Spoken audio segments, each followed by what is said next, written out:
The Baltimore Ravens always seem to have the worst luck when it comes to injuries in the NFL every year. Despite the fact that they have so many injuries, they always seem to be in the playoff race. I think it's simply because of the fact that they have Lamar Jackson, who's having a crazy season this year to start the year off. I think he's having an MVP type year. They haven't signed him to a long-term deal yet. I don't know why. I'm sure that they're going back and forth about how much guaranteed money that he should be getting. That's what I've been hearing anyways. But if I were them, I would definitely sign him up to a long-term deal because he's legit.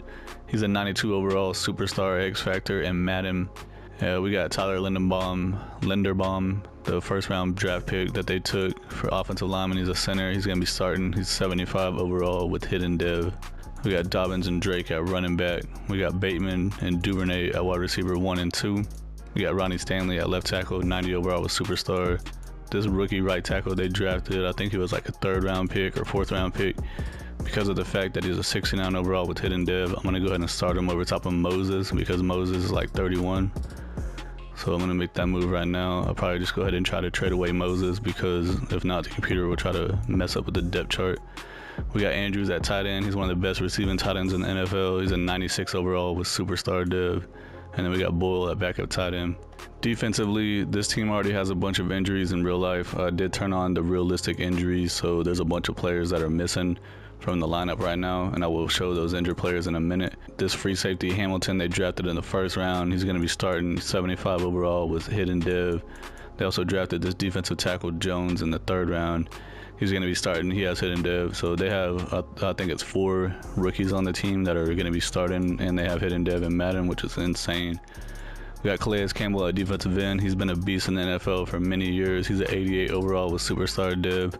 Marcus Peters moved around a little bit, but he's still solid at corner. 87 overall with star dev. We are missing a couple of other corners with injury right now.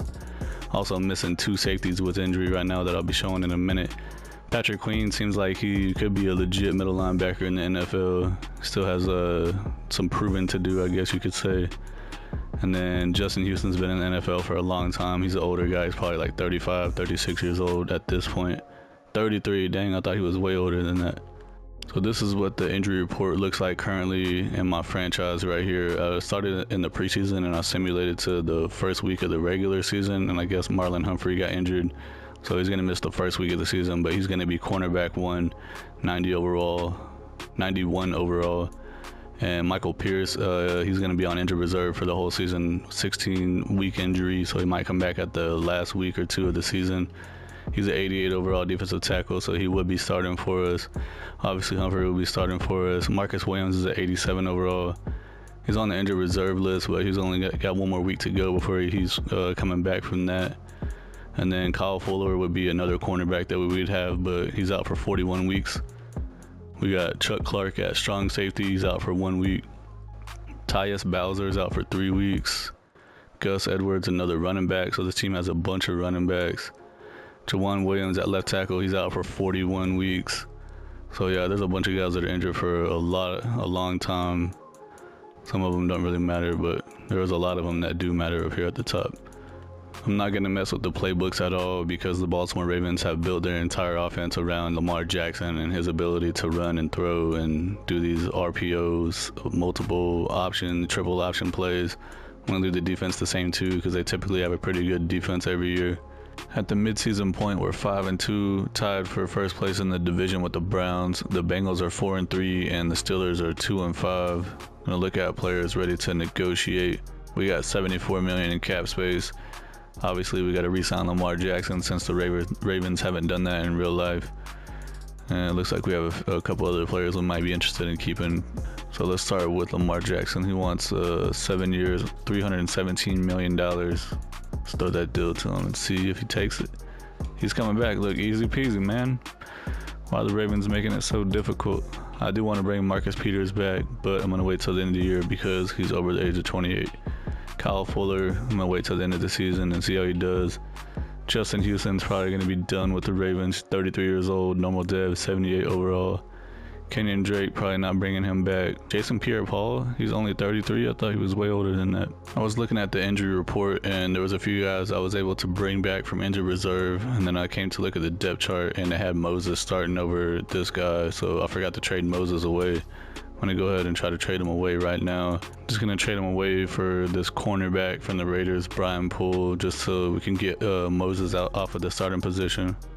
Defensively, we were able to get Marcus Williams back off of the injured reserve list. I tried to get him a couple of times to come off the list, even though he wasn't injured anymore, but it didn't give me the option until just now in the midseason point. So I'm going to move, well, I already did move Hamilton over to strong safety since he's a rookie. I'm going to go ahead and trade Clark away since we don't need him, and we'll make sure that Hamilton is going to be the starter over him. I was able to get a 3rd round pick in next year's draft from the Vikings for Clark. End of the regular season, we finished 13-4, won the division. The Browns went 9-8, the Bengals went 8-9, and the Steelers went 5-12. Let's come over here and check out the stats, see how we did. 21st ranked offense, not looking good. Defensively, 7th ranked. I do like to see that. Let's see, passing, Lamar Jackson threw for 3,500 yards, 27 touchdowns, 8 interceptions. That's a pretty good touchdown to interception ratio with a 69% completion and a 107 rating. So he did have a pretty good year altogether. I mean, I know that he's not like a heavy passer compared to a lot of other quarterbacks, but he did run for 1,000 yards well. All right, J.K. Dobbins had 1,100 yards, 3.8 per carry, 12 touchdowns. Lamar Jackson, 1,000 yards, 4.9 per carry with 15 rushing touchdowns. Dude's crazy out here, man. Duvernay led the team in receiving with 911 yards, 8 touchdowns. Andrews, the tight end, had 787 with 3 touchdowns. Rashad Bateman had 700 yards, 6 touchdowns, and Demarcus Robinson had 500 yards, 4 touchdowns. Defensively, Patrick Queen led the team in tackles with 136. Josh Bynes came in second with 110. TFL's Calais Campbell had the most with 17, and Madubuike had 13. Sacks, Calais Campbell led the team with 13.5.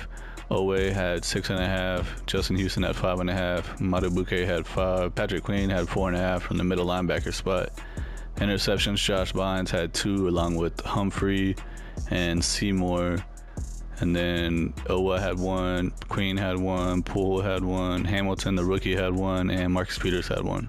Going to be playing against the 10-7 Miami Dolphins in the wild card round of the playoffs. We also have the Tennessee Titans against the Chargers, the Bills against the Colts, and the Chiefs have a bye week. Playing in Baltimore in the wild card round, we jump up to a 7-0 lead. Miami ties it up 7-7 in the second. Miami's up 10-7. We're up 14-10 still in the second. We're up 21-10, 28-10. Offense is exploding. We're up 28-17 in the third, 31-17 in the fourth quarter. We're winning. 31-24 still in the fourth. We're winning. 34-24, 34-31. Dolphins tried to come back, but we ended up scraping away a win at the end. Divisional round of the playoffs, we'll be playing against the 13-4 Tennessee Titans, and they beat the Chargers 34-26. On the other side, we have the Chiefs going against the Colts. Playing in Baltimore once again, we jump up to a 3-0 lead in the first. It's already the second quarter. We're at 10-0, 17-0 still in the second. We're up 24-3 in the third quarter, 24-6, 31-6. We're winning in the fourth quarter. 38-13 in the fourth. We were up 45-20 in the fourth quarter. We win, going to the next round. AFC Championship game, going to be playing against the 12-5 Indianapolis Colts. Apparently they beat the Chiefs 16-13 in true fashion of the Colts with the field goal style play that they do in real life. Playing in Baltimore AFC Championship game, we're down 7-3 in the first quarter. We're up 10-7 in the second. We're up 17-7. Third quarter, we're still up 17-14. We're up by 10 in the fourth quarter. It's 24-21. We're up 31-10 in the fourth. Come on, let's hold them off 31-28, and we get the win. Going to the Super Bowl in the first year of the rebuild with Lamar Jackson out here balling. Well, Tom Brady limped his way all the way into another Super Bowl in his career with the 8-9 Tampa Bay Buccaneers that we're going to be facing. They beat the Packers 34-17. They beat the Cowboys 31-28. And they beat the Cardinals 63-21. What the heck? That has to be some type of record in the playoffs. 63 points against the Cardinals.